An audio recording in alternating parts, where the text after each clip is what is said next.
Isha's personal favorite, Toronto Maple Leafs.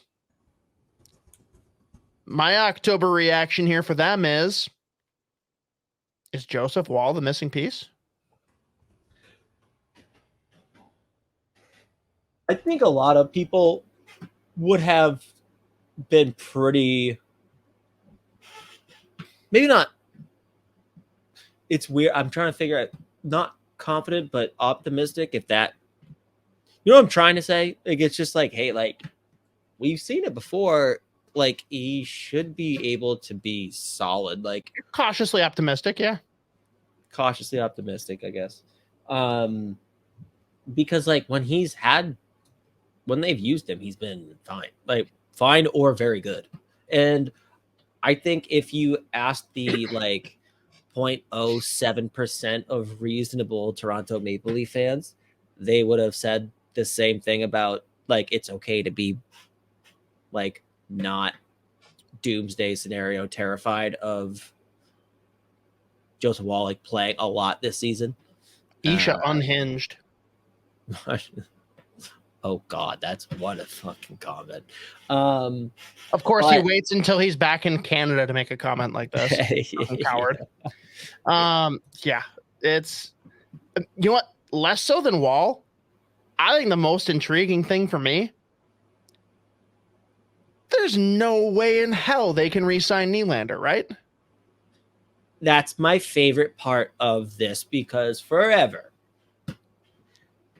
they have said, we gotta get rid of Nylander. And it's like, outside of the 1 year that he signed, he's been worth 2.5 times that fucking contract that he's. And, you know, one player that consistently has brought it almost every year in the playoffs for them is fucking William Nylander. And now he is once again just doing his thing. And again, the fact that he was like, I'm not talking about contract. They know what I want. Like, we'll figure it out later. Head numbers move a little bit. Let's see if I ball out this season. And he starts off once again incredibly hot. The kid's fucking good. He's weirdly one of those guys, though, that does not give a like. A lot of players would be rattled in that media with everything that team deals with, and in a contract year, and everyone thinks that he should go, and he's a greedy piece of shit when everyone else is making bank, and he's like, "All right, I'm just gonna come and do my thing."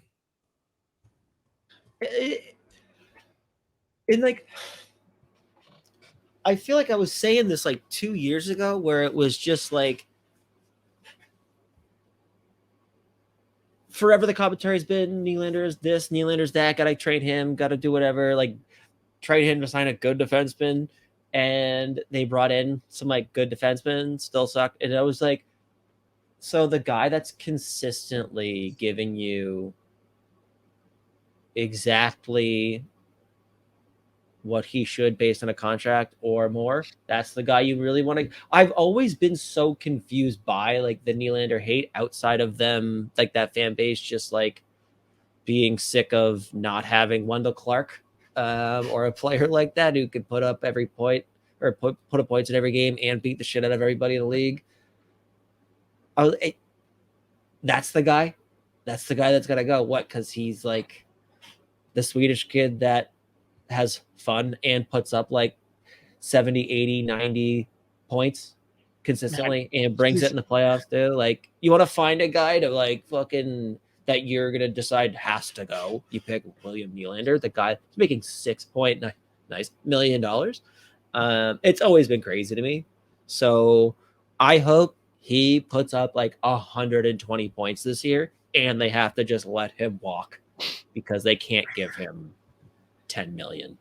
He is just one player outside of like my all swoon line. If I had to pick guys that aren't on the teams that I care about, like he is the fourth guy out of who would make up that first three. I've just loved him since the beginning. I hope that he makes absolute bank, and I hope he shoves it to Toronto. I can't wait for them to not be able to trade him because of how good the team is doing, and then probably lose in the first round and watch everything melt. It's going to be so fun. Yeah. I'm curious to see if they do somehow get it done.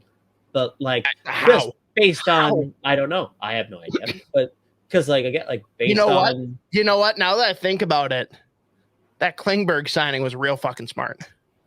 yeah. Oh yeah, there you go. There's 4 million of the 10 that can't be recouped.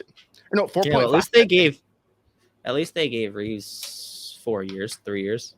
3 years, but 175, like that's still a lot for what he is, but Klingberg getting 4.5. Are you kidding me? Also, like 90% of the reason people don't like Nylander is because he doesn't fight everybody, whatever. If you bring in Ryan Reeves, they get like the exact player that they really want. Like, no, but he can't score 40 goals and put up 50 assists too. And it's like, oh, okay. So now you don't want him on the ice. They're like, oh, this is great. You can they have one extreme. They're like, what if we pull in the polar opposite? And everyone's like, no, that sucks. This is terrible. Everything's awful. They said that Dubas was bad, so I'm just going to do the opposite of what Dubas says. That's great. Yeah, they did. That was something. Now, for real, October aside, right? Like, what is your prediction for Toronto? Can they win 2 playoff rounds? Is that in the cards for them this year? Or is it same old Toronto, make it to the first round, maybe win that, but that's the best you're going to get? Yeah, I mean, I can still see them winning the division. I can still see them at least getting to the conference final. Like, they're that good. Like, I still think that they are ridiculously good. They are, yeah. But they were ridiculously good last year.